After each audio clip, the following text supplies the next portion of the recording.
Bonjour à tous, aujourd'hui on se retrouve pour l'interview de Laetitia Allemand qui dirige le domaine viticole allemand situé à Espinasse dans les Hautes-Alpes.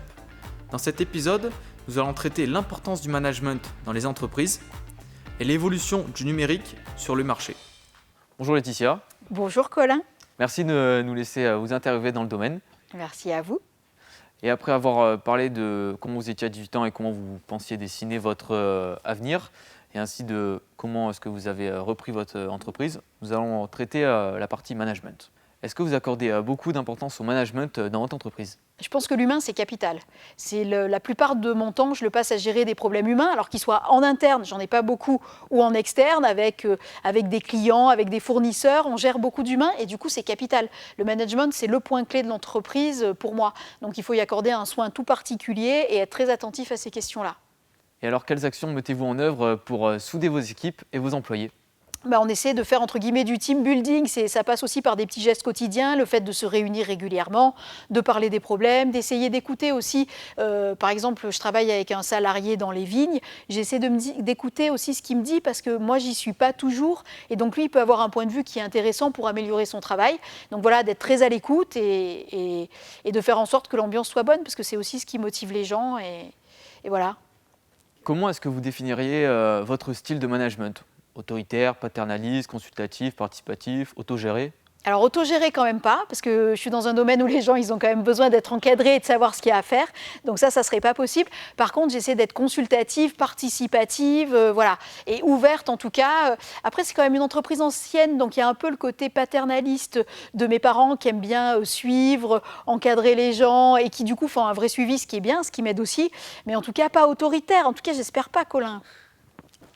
Est-ce que vous avez dû vous séparer de certains employés ? Alors pas d'employés, j'avoue que j'ai une super équipe et je compte bien les garder le plus longtemps possible et voilà, jusqu'à ce qu'ils partent à la retraite et moi aussi, parce qu'on s'entend vraiment bien et que c'est une équipe super. Après, il m'est arrivé d'avoir par exemple des représentants, des agents et ça c'est toujours compliqué parce que d'abord c'est des contrats financiers qui moi me plaisent pas trop, les gens touchent un pourcentage sur ce qu'on vend, enfin c'est un peu compliqué. Et puis des gens qui à un moment donné peuvent diverger par rapport à nous, notamment cet agent-là, il avait envie, moi que j'aille vers la grande distribution, il me disait faut que tu produises plus, faut que tu fasses plus grand, il faut que tu développes le domaine. Or moi je voulais faire plus petit, plus qualitatif, retourner à du travail au cheval.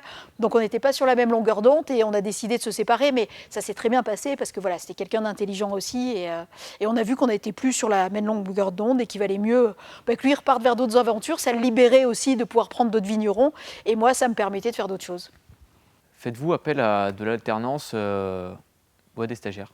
Alors hélas non, pas encore d'alternance et de stagiaire parce que moi jusque-là je ne suis pas toujours là et le métier me demande tellement d'énergie et comme je fais encore des activités par ailleurs, c'est compliqué pour moi. J'estime à partir du moment où on prend quelqu'un en apprentissage ou en stage, c'est du donnant-donnant. Lui il va nous donner de son temps et de son énergie, mais nous il faut qu'on lui apprenne des choses, il faut qu'on puisse l'accompagner et c'est vrai qu'à ce jour je n'ai pas encore eu de personne en me disant là j'ai du temps à lui consacrer, je peux passer du temps avec lui, je peux lui apprendre des choses et donc c'est un peu une frustration. J'espère que je pourrai le faire dans les années ou dans les mois à venir, pas encore pour l'instant.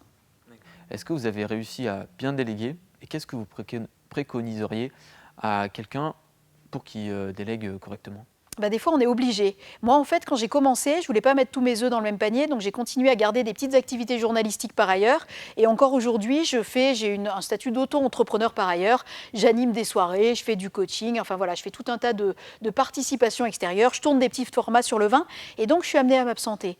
Donc du coup, forcément, dans ces cas-là, on est obligé de déléguer et de lâcher du lest et c'est super important. Moi, j'essaie toujours de me dire, quand je confie une tâche à quelqu'un et que je délègue, peut-être que cette personne, elle ne va pas la faire exactement comme je l'aurais fait moi, mais il faut accepter ce petit différentiel. C'est sa personnalité à elle, je ne peux pas lui reprocher de ne pas avoir fait, ce n'est pas mes clones en fait, mes employés. Ça c'est important de se le dire et de bien l'intégrer, je pense. Et alors est-ce que vous avez réussi à découvrir les talents qui sont présents chez vos employés ? Oui, j'espère. En tout cas, c'est vrai qu'ils ont tous des talents assez différents.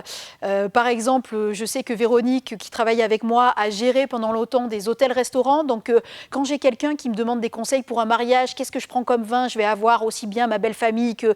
Voilà, elle, je sais qu'elle sait bien gérer les grandes tablées, elle sait bien. Donc, elle va les conseiller sur la quantité de vin qu'il faut qu'ils prennent, sur les références qu'il faut qu'ils prennent. Elle est très bonne là-dedans.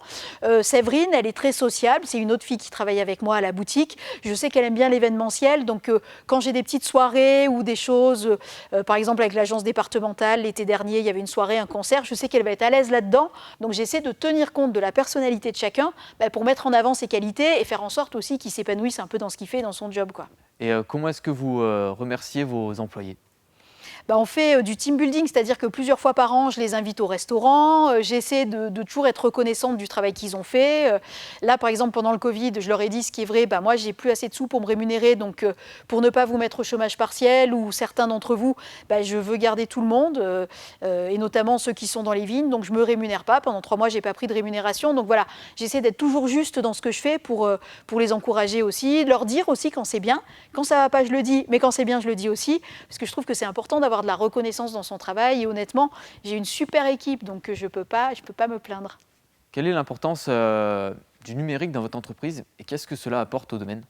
Le numérique, il est important pour moi. On pourrait penser que dans l'agriculture et dans un domaine viticole, c'est pas important. Moi, il a été important pour trouver des bons logiciels de gestion viticole.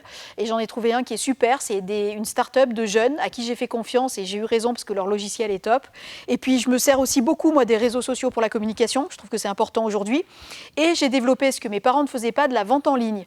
Pareil avec une start-up notamment qui s'appelle Les Grappes. Quand j'ai commencé avec eux, ils étaient rien et moi je débutais, donc on était débutants tous les deux. Ils avaient une 50aine de vignerons dans leur site, personne ne les connaissait. Et aujourd'hui, ils en ont des centaines, des milliers, ça marche super bien. Ils ont développé, et voilà, j'ai fait confiance à cette start-up-là et on a grandi ensemble et ça c'est une chouette aventure aussi.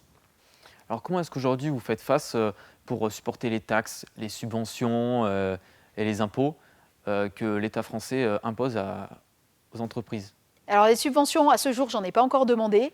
Les taxes et les impôts, j'avoue que c'est un vrai problème pour une entreprise française parce qu'on a parfois l'idée, on a l'impression parfois qu'on travaille un peu, qu'on en reverse plus à l'État que ce qu'on en gagne ou ce qu'on voilà. Et du coup, c'est parfois un peu frustrant, quoi. Mais ça fait partie du jeu de l'entreprise. Après, on est dans un pays qui a quand même un super système social où on est bien entouré. Là, il y a eu une crise, on a été plutôt aidé, donc c'est le jeu de verser des impôts.